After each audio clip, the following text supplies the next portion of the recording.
Hi friends, ரொம்ப ஈஸியாக செய்யக்கூடிய ஒரு ஸ்நாக்ஸ் வீடியோ தான் இன்றைக்கி பார்க்க போகிறோம். வாங்க எப்படி செய்யலான்னு பார்க்கலாம். ஒரு பவுல் வச்சுக்கோங்க. இதில் 1 டீஸ்பூன் ஆயில் சேர்த்துக்கோங்க. 1/4 டீஸ்பூன் மஞ்சள் தூள், 1 டீஸ்பூன் மிளகாய் தூள் சேர்த்துக்கோங்க. 1/2 டீஸ்பூன் மல்லித்தூளும் சேர்த்துக்கோங்க. ஆயிலில் இதை நல்லா கலந்து விடுங்க. இப்போ பாருங்கள், நல்லா கலந்தாச்சு. தேவையான அளவு உப்பு சேர்த்துக்கலாம். இது கூடவே இஞ்சி பூடு பேஸ்ட் கொஞ்சம் சேர்த்துக்கலாம்.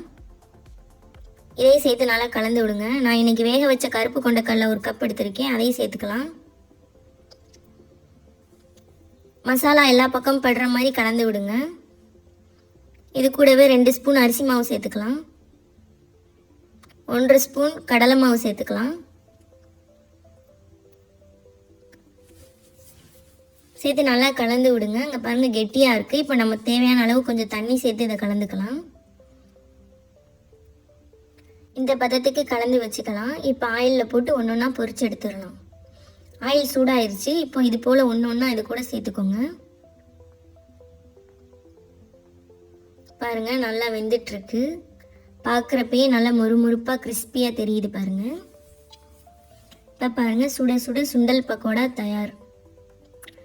இது கூடவே பூண்டு பல் 4 சேர்த்து இந்த மாதிரி எண்ணெயில் போட்டு வதக்கிடுங்க. இது மேலே சேர்த்து தூவி விட்டுறலாம்.